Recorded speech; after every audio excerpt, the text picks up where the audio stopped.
And good evening and welcome. The biggest profit center of the war, perhaps even bigger than America, is China. The war solves all of China's problems in one shot. The war ensures that China gets very rich very quickly. The war ensures that China completely gets away with COVID. The war ensures that American allies and fence-sitters, countries like Saudi Arabia, are joining the Chinese camp and dumping the Americans. And the war ensures that. The war ensures that every Russian who gets cut off, either by credit card companies or digital payment gateways, will shift to China. And therefore, China, weakened, almost bankrupt, becomes one big giant market for the Chinese, ladies and gentlemen, to monopolize. And the war also ensures that when China invades Taiwan, the West, already exposed, does not move an inch. Ukraine is the precedent.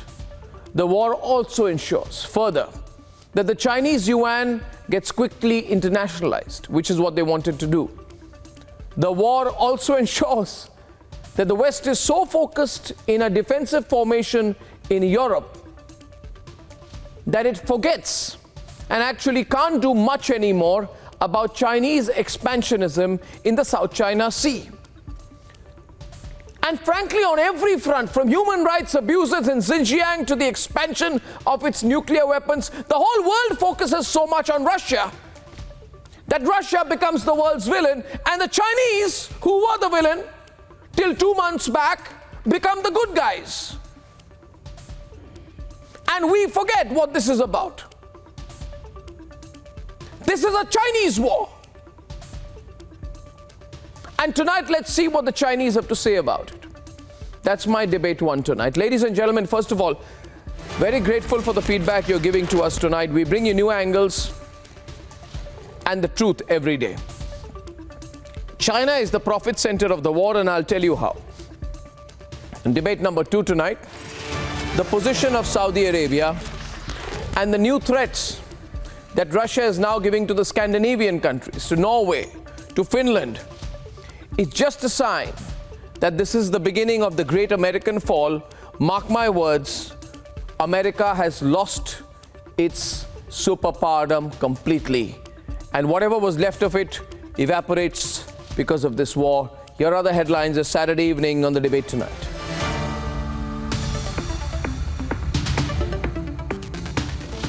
Russia officially warns Finland and Sweden that if they join NATO, there will be military retaliation. Putin is going all out. Moscow tells Washington to be prepared for strike on any military aid inside Ukraine. Russia gets closer to Kiev. Is Putin planning a final assault? The silent gainer as Ukraine is ravaged and Russia faces sanctions. Global debate on China's game plan. France and Germany begin to work the hotlines with Putin as they desperately try to avert the inevitable. And as the action shifts to the Belarus border, Republic TV is live from Belarus. Cameras capture the Russian buildup.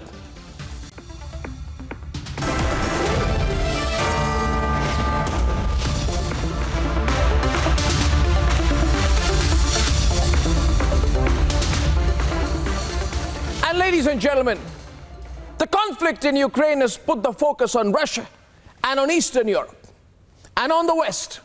But in the shadows of this war, in the wake of the conflict, in the middle of the disaster, China is making major gains. It is cutting deals, it is raking in money, it is replacing the West everywhere, it is cementing its global position, it is gaining more and more direct allies. And tonight, we dig deeper here at Republic, and we ask, is China the profit center of the war? The real profit center? Let's debate.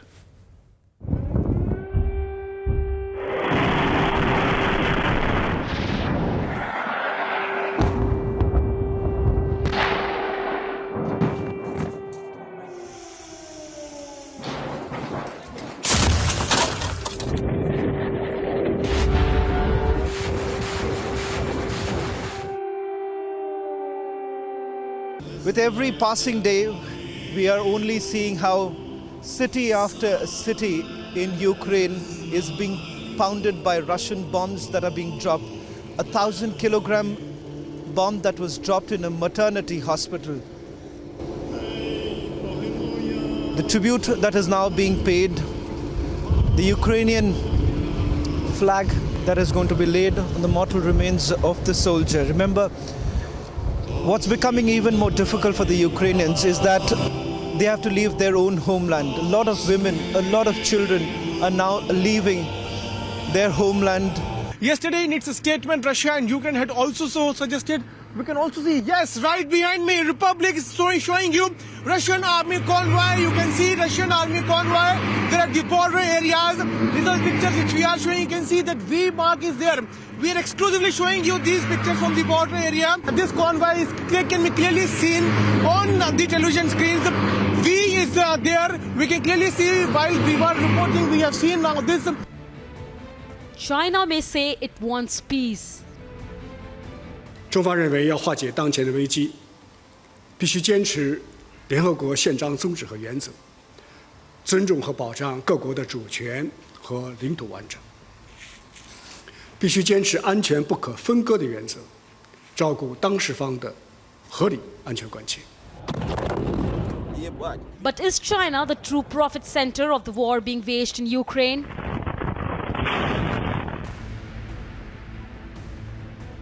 Today, I'm announcing the United States is targeting the main artery of Russia's economy. We're banning all imports of Russian oil and gas and energy. That means Russian oil will no longer be acceptable at U.S. ports, and the American people will deal another powerful blow to Putin's war machine. The sanctions on Russia have opened up the place for Saudi Arabia to become the top oil exporter. China has just cracked a deal of $10 billion with Saudi Arabian company Aramco, and that will be developing a petrochemical and oil refinery complex in the northeastern city of Panjin in China, thereby securing the oil supplies. China is smartly turning the crisis in Russia into opportunity for itself. It has been buying Russian oil and gas on dirt cheap places. And there have been reports that China has been urging to invest in the Russian oil and gas companies.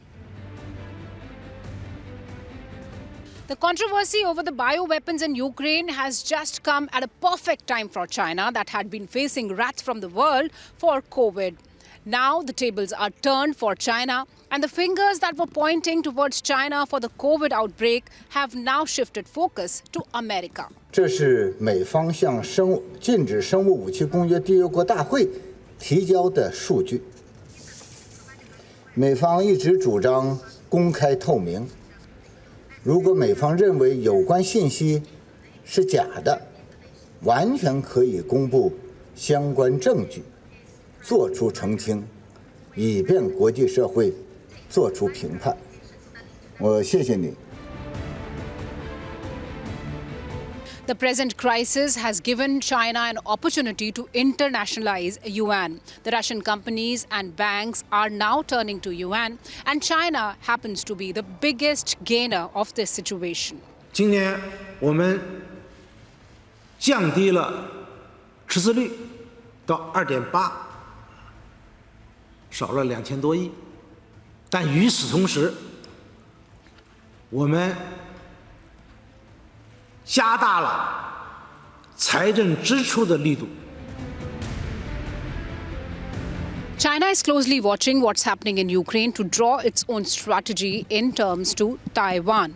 And this conflict happens to be a perfect feedback loop for the geostrategical movement for China, from which it can learn and apply with Taiwan. 台湾问题同乌克兰问题有着本质区别，两者没有任何可比性。最根本的不同在于，台湾是中国领土不可分割的一部分，台湾问题完全是中国的内政，而乌克兰问题呢，则是俄罗斯和乌克兰两个国家之间的争端。 The role of the Chinese in this is very significant, but it's still, I think, unfolding, and it's not clear probably even to the Chinese at this moment. China has been filling the Russian void in the West and the Western void in Russia, and this war seems to be an ultimate win-win situation for China, which has been the biggest beneficiary of this war.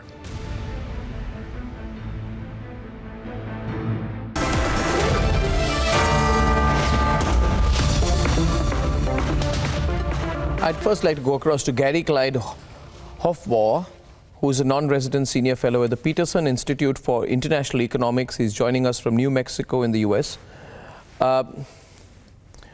Gary, do you believe that the immediate beneficiary of what is happening in Russia is China? Because the more I study it, I get a feeling that on every front, geostrategically, in terms of economics, trade, digital payments, positioning, China is really profiting from this war.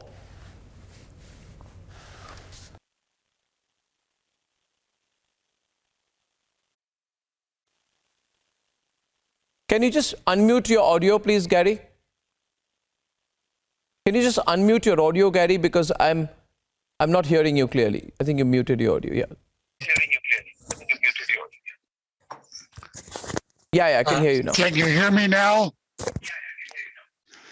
Okay. Very well, yes, thank you. The immediate beneficiary are the Middle Eastern countries and metal-producing countries such as Canada, Australia, Indonesia, because the prices of these products have soared. But the longer-term beneficiary, as you have indicated, will be China. Now, right now, China benefits because Russia will sell oil to it at a discount, oil and gas, because Russia has lost many markets for oil and gas, and it will mark down the prices that China pays by at least 10%, possibly 20%. And as well, China will take over the credit card business, banking transfers, consumer goods, and so forth in Russia. So over the next 5 years, yes, China will benefit quite a bit. And that was what the chief economic advisor to President Zelenskyy, Mr. Oleg, said the other day at our institute. Yes, so that's the longer term. But right now, the soaring oil, nickel, palladium, platinum, all those prices are benefiting other countries. Gary, didn't the West, plan this out? Because obviously there's going to be no vacuum. And so wouldn't the West know? Wouldn't the West know, Gary, I'll repeat the question, wouldn't the West know that if American companies move out, then Chinese companies will naturally move in? So would the West not care about China gaining as long as it affects Russia badly in the short term? You are right, but I do not think the American foreign policy establishment realized how many companies would withdraw from Russia. They weren't forced to withdraw except by their reputations, but they did withdraw. And now the number of companies which have withdrawn is about 330. And most of those are American firms, but a lot of European firms as well. And that's something of a surprise. You are correct that China will fill this vacuum, and it will, in many products, ranging from internet services, Alibaba and so forth, basic semiconductors, consumer goods, all kinds of things. China will fill the vacuum. And also their yuan. China has always wanted to internationalize the yuan and its currency. And isn't the conflict in Ukraine just helping China, Gary, in its goal to internationalize its currency? which it has been trying since 2009, because all these Russian companies and banks are now turning to China's currency. You are right. The China has an alternative messaging system to SWIFT. The Chinese system is called CIPS, SIPS, and China has wanted, as you said, to have the RMB become an international currency, and this conflict will further the use of SIPS, and it will further the internationalization of the RMB. Certainly, as far as Russia is concerned, the RMB will now be its reserve currency because dollars and euros have been frozen and may be seized as a result of this conflict. So yes, this will help China internationalize its financial system. Well, Gary, it appears to me that that maybe the Russians did not play out in their mind how far this would go and how badly they would be hit. But I think the Chinese have played out in their mind how they're going to benefit. Gary Clyde, thank you very much for joining me. This is clearly China being the biggest beneficiary of the war. Gary Clyde of the Peterson Institute, thank you very much. And ladies and gentlemen, let's debate. Victor Gao, how terrible. You know, the more Ukrainians die, the more money you make. The Americans make money, you make more money. And you just continue to make the money. And you plan this out. You plan this whole conspiracy. This is a China-Russia operation. And Dan Hamilton is with us, senior fellow at Brookings. Tatiana Kulakiewicz is an assistant professor at the University of South Florida. Seth Cropsey is joining us tonight. He's the founder and president of the Yorktown Institute, and he's been deputy undersecretary of the Navy, Washington, D.C. tonight. Adele Nazarian of the Gold Institute for International Strategy. The fantastic Professor Madhav Nalapat, Professor Vladimir Firikin, he's chair of regional studies and foreign policy envoy extraordinary and is a member of RISA and a member of BISA, live from Moscow. And Raffaello Pantucci will be joining us in some time from Singapore. Victor, let's start with you. Well, and let's get you to debate with Arnab. Dan to start with. What you have to say and what other It's my guests have pleasure. to say. With due respect, I completely disagree with the proposition of your questions. Why? Because it is true that China has very good relations with Russia on one hand, but China also has very good relations with Ukraine. I would say China probably is the biggest investor in Ukraine in all sectors. China-Ukrainian relations and friendship are deeply rooted. So when you have a military operation or war breaking out in Ukraine, China loses. There are so many Chinese people living and working in Ukraine. No, you don't. There are lots of friends living and working in China. So we want to see peace restored in Ukraine as quickly as possible.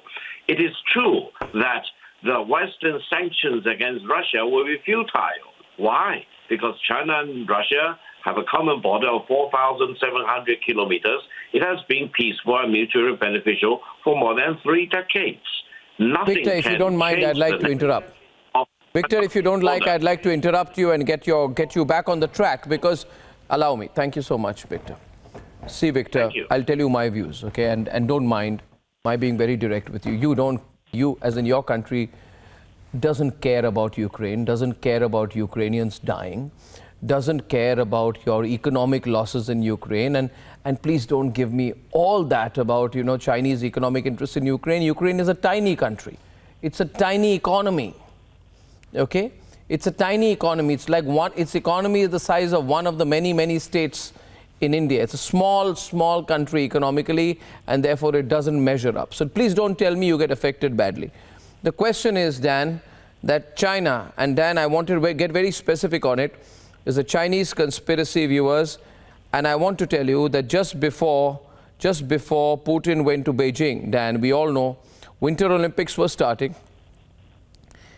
There were 15 agreements China and Russia quickly signed, including massively on oil and natural gas. This was signed. It was signed just on the eve of the invasion.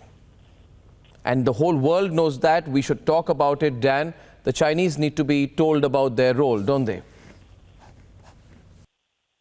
With due respect, I agree with the premise that there was clearly a strategic partnership agreement signed before the Olympics, and clearly Beijing didn't want the Olympics to be ruined by an invasion of Ukraine. And I agree with your premise that a weakened Russia will have really no place to turn except to China. But to me, the question is actually, what's the issue for India? Because a weakened Russia turning to China, helping China, is not that good for India. And so why does India abstain in this conflict? Yep.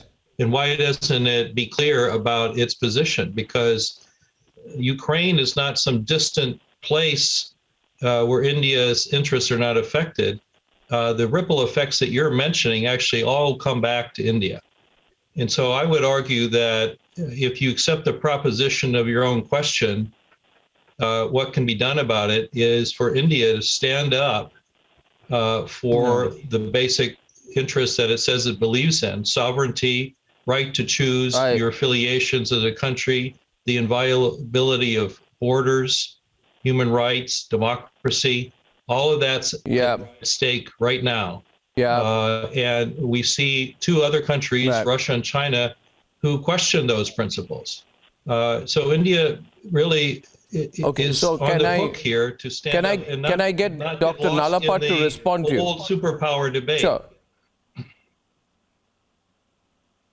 No, you're not lost. You're avoiding the debate, Dan. But I'll let Professor Madhav Nalapat respond to you. I just one line from my side, and Madhav, you can much more eloquently and give an intellectually more sound argument than I will. But I just want to say one thing here. I find the Americans extremely uncomfortable when anyone asks them to take on China. They're very uncomfortable. They say, "What are you doing? Why don't you take on Russia?" This passing the buck.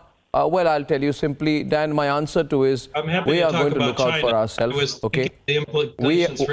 Allow me to complete, Dan. Allow me to complete. Didn't I wait till you finish? So, you know, it would just please allow me to complete. See, I'll tell you one thing, Dan. And again, I'll be very direct. America can't touch China. That's a reality. Whereas, Dan, as you know, we fought with the Chinese in Galwan and gave them a bloody nose. We have a fantastic fighting army. We are one of the biggest economies in the world. We are very, very relevant. You need us in this region. We are going to play our cards well. We are going to defend ourselves, build our military, our economy, and we won't go this way or that. We'll see what happens. You guys fight your war. But at the end of the day, I think it would be much better if the West were to gather the courage to sanction China. Because the only way to actually hit back is to sanction China. Professor Nalapat. Well, I'd like to say that Dan is probably not aware of the fact that Indian territory and Indian sovereignty has been affected multiple times by two countries, Pakistan and China. Pakistan as far back as 1947, China from the early 1950s, and as you correctly said, Arnab, recently in 2020 in Galwan, where 20 of our soldiers perished, and I think quite a lot more of Chinese soldiers perished. I wonder where Dan was during those debates. Possibly he was not aware of the Chinese intrusions. Possibly he's not aware that large amounts of Indian territory are now being occupied by Pakistan and by China. And yes, you're perfectly right, Arnab. If there are any sanctions on China for this kind of occupation of the world's largest democracy, sorry, I'm afraid I'm too ignorant to have heard about them. So please, Dan, don't give one yardstick for one case and another yardstick for the other. If you've got a yardstick, it's the same yard for everything. I want to say, Arnab, we are in the middle of Cold War 2.0 between mainly the United States and China. Cold War 1.0 was between the USSR and the US. And the problem with Joe Biden and the problem with many of these people is that they are confusing Cold War 1.0 with Cold War 2.0, or as you said, they're uncomfortable with Cold War 2.0, and they're jumping back to Cold War 1.0, with the difference that Putin is not Yeltsin. He's not Gorbachev. Now, I want to ask Dan, you intervened in Iraq to remove Saddam Hussein. Good. Saddam Hussein was a despot, a dictator, an evil man. And what have you got? You've got a government that is extremely close to Iran. I'm not sure that you regard Iran as a friendly country. Let me go to Libya. What has happened in Libya after your intervention? Saddam Hussein was de-weaponized by you, Gaddafi was de-weaponized by you, and then of course you invaded. And what happened in Libya? Have you got a government in Libya that is friendly to the West? And in fact, the bulk of Libya is controlled by individuals who are friendly to Russia and to China. And the fact what happened in Syria? You intervened while we were speaking, what happened? No, while we were speaking, you have not got a Professor Nalapat, sorry to come in, but while you've been speaking, I've got a big breaking news input that's come into our newsroom. And this really shows how cornered America has become. I've got this news coming in, and Professor Vladimir Firikin from Moscow can respond to that. And the breaking news input is that Zelenskyy says, I want to meet Putin. Professor Vladimir Firikin, Ukrainian President Zelenskyy is proposing a meeting. Yes. Do you hear me, Arnab? Hello. I can hear you. Do you hear me? Ukrainian President Zelenskyy is proposing talks. He wants to meet Putin. And he wants to meet him in Jerusalem. And Zelenskyy has said that he has asked the Israeli Prime Minister Naftali Bennett to act as an intermediary. All of this is happening when the Russian army is some 20 kilometers outside of Kiev. And the pressure is continuing to build. What do you make of this latest bit of breaking news? What do you make of it? Thank you, Arnab. Concretely to your question, I would like to say that I doubt very much that Mr. Putin will go now to Jerusalem or anywhere, anything abroad due to the situation in Ukraine. And I very much doubt that he will meet with President Zelenskyy before the program of such a meeting and negotiations to follow can be fixed by experts, by Mr. Medinsky in Belarus now, who is talking with his Ukrainian counterparts, and by Vice Minister, Deputy Minister for Foreign Affairs, who is in contact with his Ukrainian colleagues. You know that recently the Minister Lavrov had talks with his Ukrainian counterpart, Mr. Kuleba, and they discussed this issue. So Seth, yeah, I get that. So Seth Cropsey from Washington, founder and president of the Yorktown Institute, is this a sign of the Russians getting the upper hand? Is this a sign of the Russians getting the upper hand, Seth? No, the important sign here is that Russia expected, Putin expected that the invasion would go very quickly, and he was severely wrong, and Russian losses have been much greater than he expected. And so I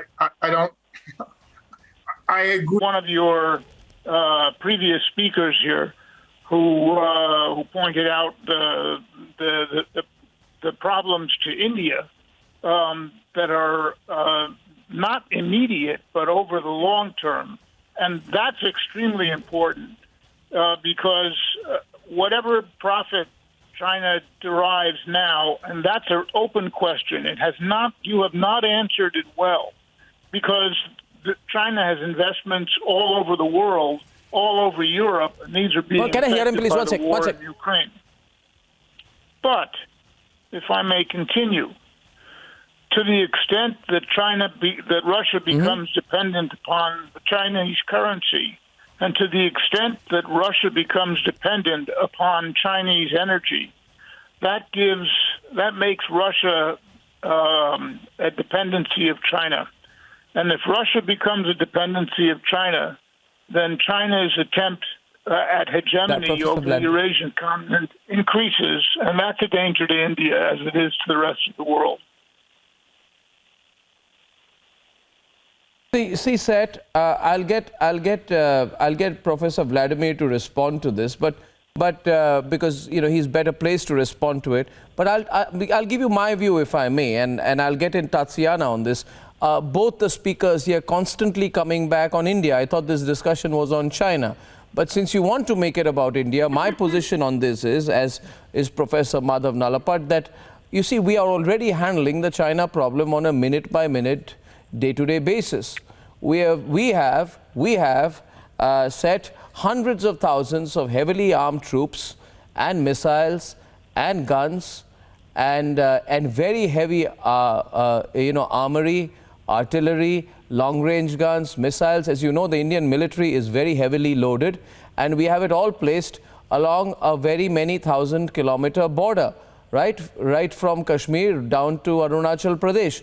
And I think we are doing a damn good job. You see, what happened is the last time the Chinese got adventurous in Galwan, we killed a lot of Chinese soldiers in hand-to-hand combat. So we are dealing with the Chinese very strongly and effectively.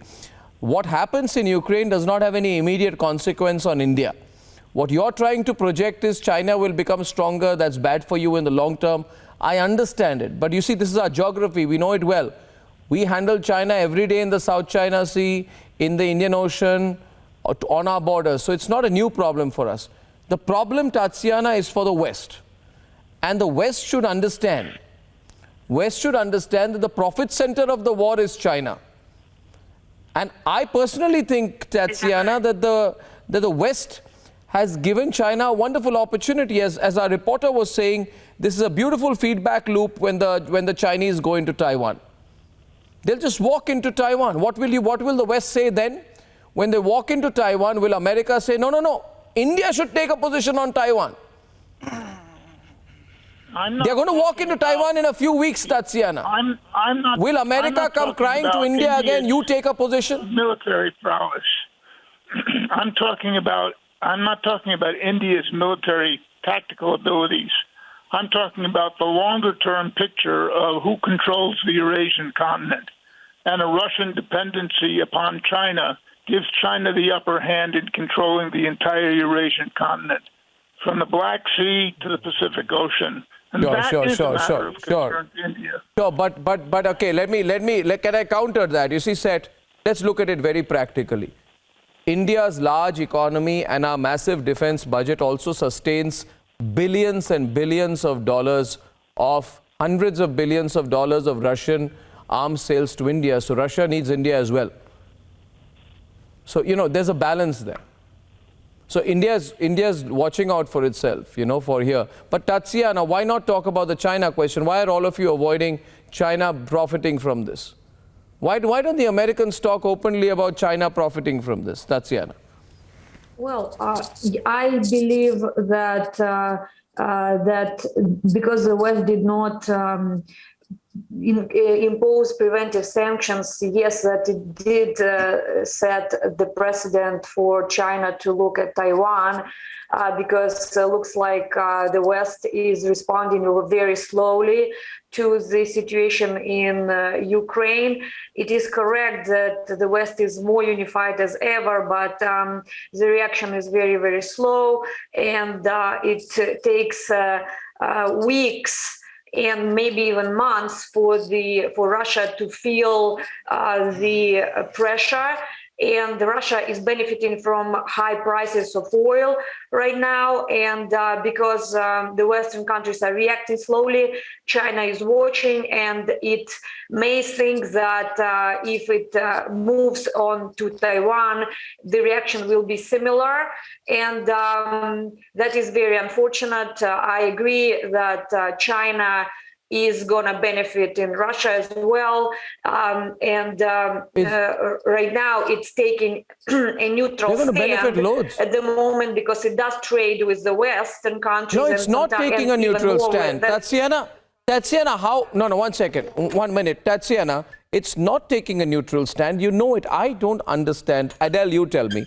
Why do Americans get so cagey and worried and stressed out when anybody tells them about China? I mean, it's okay. It's a reality. America can't take on China. China is perhaps stronger than America. But the reality is that China planned this whole thing. You know, they signed 15 agreements on trade, oil, natural gas. In fact, Putin took China's permission on when to start the war. And just as his tanks were beginning to roll in, at that point of time, China said, okay, we'll take wheat from you. So they're financing. China is bankrolling it, getting commodities and oil very cheap, and has timed this attack. Why can't America take any position on China? Well, every what country is the point of weakness? We see that every country in the world and in the West. An answer for me. Yes, Adele. Yes, So, I'd like Adele to come in. Yes, Adele, please. Awesome. Thank you. Thanks, Tatiana. I appreciate it. First of all, 大家好，我说中文，一点点。I studied Mandarin Chinese 15 years ago because I saw that China was going to be a very important country on the global geopolitical scale of things, and I took a good bet, and I guess I won. So I want to say 2 words here: supply chain. Right? It's not that the West is, not seeing China as a critical player. It's that I just want to remind everyone here, there's a reason that this war is different than the invasion in 2014. It's because back then Russia did not have China's backing. Now it does. And let's remember, Ukraine has lithium, correct? China likes lithium a lot. And also, Ukraine is a leading exporter and key supplier of highly purified neon gas. These are used to design circuits, silicon wafers, and create chips. There's been a growing dependency globally, of course, on China, specifically with regards to the automobile industry. We've seen prices of vehicles in America, in Germany, in Austria, in Britain soar, skyrocket, both for leasing and buying. And so this, I have to say that this is going to, in turn, China realizes and weighs, and it's balancing right now, the economic cost-benefit analysis of the war that Russia has waged with its backing on Ukraine. And it's saying, is it really going to be worth it long term? Because what's going to happen is this is going to cause, in my opinion, a little bit of a trend towards deglobalization, and countries like India, the United States, European nations that are so heavily reliant on China for manufacturing these goods that everyday citizens use and require, they're going to turn internally and start reopening or opening new factories so they can start manufacturing their own supplies once again. And I want to also address the issue with Taiwan. Yeah. As the Chinese premier said earlier, he's right. Taiwan is not Ukraine. And the reason being is that America has stated that it will support its NATO allies. No, Taiwan is going to be easier than Ukraine. Taiwan is going to be easier than Ukraine. I'll tell you. Can I come in here, and I want a view from Mr. Pentucci, Raffaello Pentucci, who's from the Royal United Services Institute in Singapore. My assessment is that Taiwan will be easier, Raffaello, than Ukraine, because this invasion in Ukraine and the weak-kneed response of the West has given China the perfect assessment of the West's military abilities, and it has ensured that China learns from Russia's chaotic invasion and knows exactly how to move troops in and how quickly when it decides to invade Taiwan. What do you think, Raffaello? 2 cases are very different. I think that Ukraine, sadly, is not a member of NATO, and so the West was not treaty-bound to respond in any military way.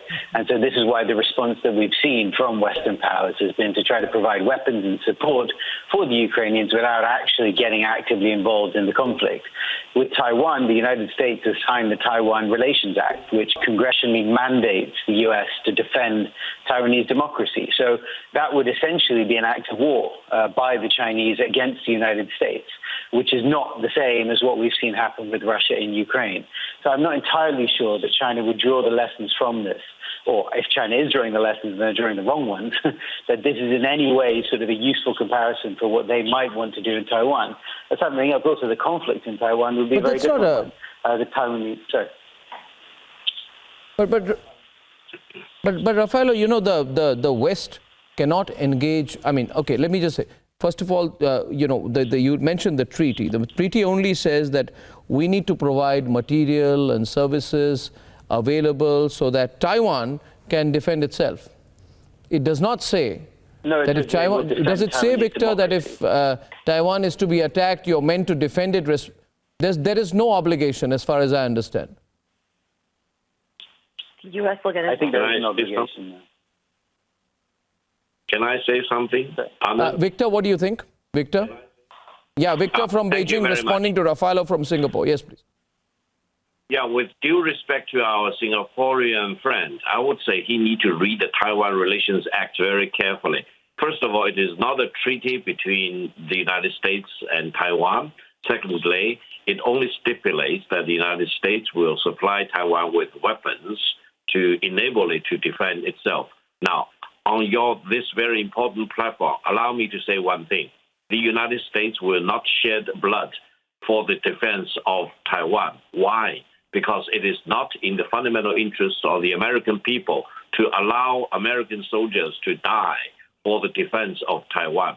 Taiwan and the Chinese mainland are all belonging to China, and people on both sides of the Taiwan Strait are all Chinese.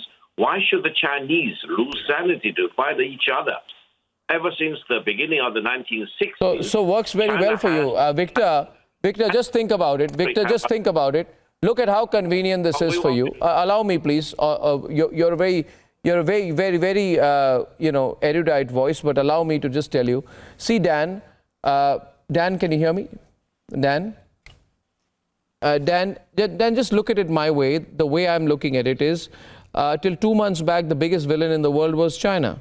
It had unleashed COVID. It refused any investigation into the origins of the pandemic. Now Putin becomes the bad guy of the world. Nobody's talking about COVID. The shift is from biolabs of China to biolabs in Ukraine. The shift of focus of human rights abuses to the refugee crisis by Russia. Nobody's talking about Xinjiang anymore, right? So overall... No, that's not right. No, Dan, that's not right. That's overall, absolutely not right. Not correct. You don't think so? Can I... okay, why don't you think so? You asked me to respond, but you're not letting me respond. So it's absolutely not right. We are just as focused on China and those issues in the Indo-Pacific as we are in Europe. We're facing the most destructive war in Europe since World War II. So rightly, we're focused on what that means. Because I said before, it has broader implications than just for Europe. The Atlantic and the Indo-Pacific theaters are interrelated these days. The United States is both an Atlantic and Pacific power. It doesn't have the luxury of choice of thinking about one thing at a time.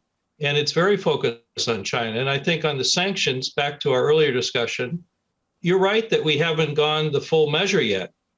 I agree actually with, I think, what the premise of your original question on China, which is, should we impose secondary sanctions following the very tight sanctions that we've imposed on Russia? Because at the moment, China stands to benefit.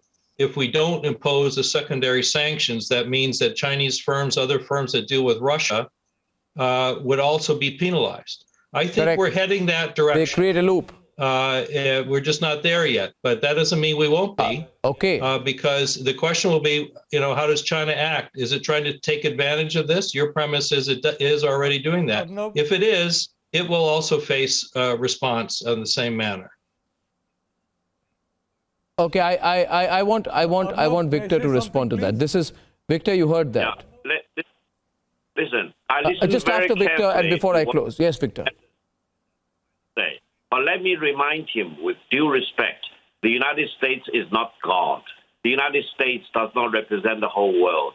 If the United States wants to impose its will on many, many other countries, this will in itself be the end of the American hegemony. Now, he needs to read history, not for 10 years, but for 500 years, for 1,000 years, and he will know that his position will be humbled by the weight of history. No one can support the United States as the superpower imposing its will on other countries. Now, talking about India, let me tell you how to deal with India. Deal with India with respect.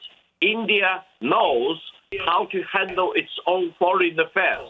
If you do not know how to handle India's foreign affairs, then you will corner the United States into a dilemma.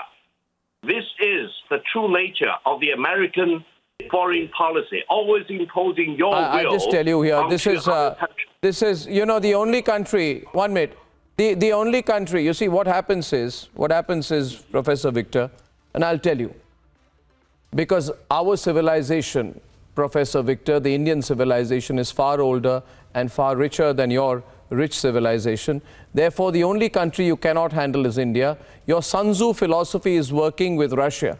And what did Sun Tzu say? You have to subdue the enemy without fighting at all. That's why you don't have a fighting army, Victor. We have a fighting army. The Russians have a fighting army.